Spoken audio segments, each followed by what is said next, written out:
Guys, I know we just had another disappointing loss, but I'm going to give you 3 lessons that I felt that I learned, and I hope maybe some of y'all learned from this dreadful loss that we had to the Buffalo Bills, which was kind of expected, at least in my opinion. But I'm going to give you that today in today's video, and you're watching Pantherology.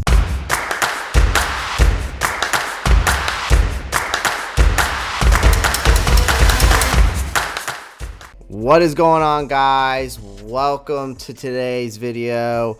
Before we get into today's video, make sure you pound that like button, pound that subscribe button. That's all I can ask. Comment down below and click that post notifications bell so you don't miss out on any new raw content. And let's just dive right into today's video.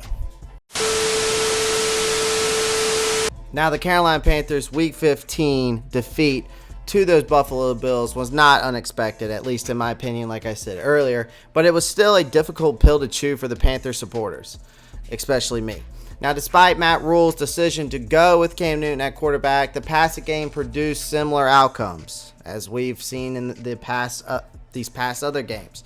So as the team fell short in the 31-14 loss, the Panthers' strong start to the season is already in a distant memory. And the harsh fact is that this is not a good football team, guys. All right. Rule's quarterback cycle only served to complicate matters. But even with that out of, the way, there are still plenty of concerns to overcome, particularly on offense. So, with 4 losses in a row, the Panthers are practically ready to call it quits on the 2021 season.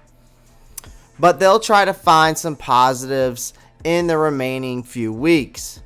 So here are a few Panthers Week 15 takeaways from the disheartening defeat to the Bills ahead of their Week 16 showdown with those Tampa Bay Buccaneers.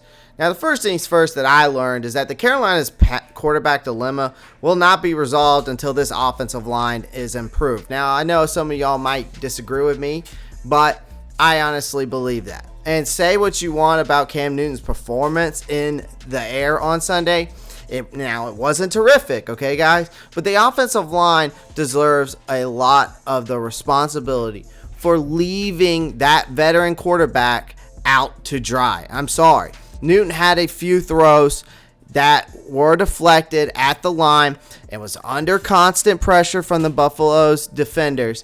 Now, Newton was able to keep the sacks down to about 4, which is still a lot, but he was never able to get his footing in the right places in the pocket. So while he did make mistakes, the burden should not be totally placed on him.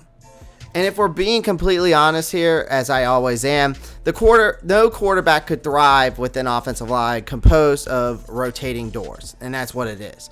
And that would have been an improvement over the protection given to the Panthers quarterback on Sunday. Now, Newton will undoubtedly need to improve if the Panthers are going to finish the season with fewer than 5 victories, but in order for him to have a shot, the whole offensive line must figure it out and give him more than a second or two to pass the ball. With deep threats like DJ Moore and you have Robbie Anderson at his disposal, he has to have some time in the pocket.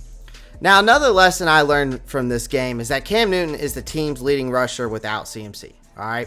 Sorry, Chuba Hubbard, but you're playing second fiddle out of the backfield even when Christian McCaffrey isn't on the field.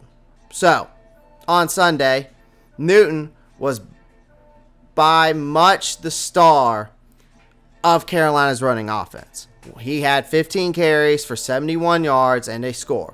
So since his return to the squad, the mobile quarterback has scored a running touchdown in each game. So, which the team may use to expose opposing defenses. Now, Hubbard wasn't useless in the game. He rushed for 8 times for about 40 yards.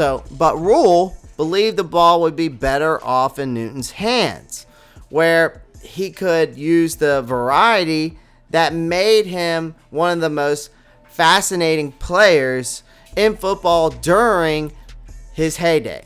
So even though Newton doesn't have the accuracy or arm power he once had, he's still a great rusher who can make game-changing plays with his legs at any given time. Now, my last lesson that I learned in this game, and you might be shocked about this, but I feel that the defense performed better than the score indicates. Now, surrendering 31 points is never ideal for a defense, but the Panthers started the game as major underdogs, and when you look at the stats, their defensive performance wasn't awful. Now, while Josh Allen did throw 3 touchdowns, quarterbacks of his level are just sometimes unavoidable, all right? And a few of his touchdowns throws were pitch perfect, I'm going to be honest. So, nonetheless, Allen was able to pick apart the Panthers secondary when it counted. The most around really in the end zone. All right. Now, despite a beautiful interception by Carolina's Jeremy Chin, Allen emerged victorious. Now, however, in terms of rushing defense, the Panthers did a good job of containing Devin Singletary. On the night, the Bills running back averaged 3.9 yards per carry while carrying 22 times for about 89 yards and a score. So considering how frequently Buffalo ran the football, Carolina, I think, was able to defend adequately against it. So, guys, those are the lessons that I took away from this game. I hope you enjoyed today's video. More content coming at you. Make sure you go check out the Carolina Panthers Den on Facebook. Also, shout out to Dan Mitch and all those Buffalo Mafia coming over and joining my live stream. Come hanging out with me and subscribing to the channel. I appreciate you guys. Thank you so much for the support. And as always, before I leave you, keep pounding.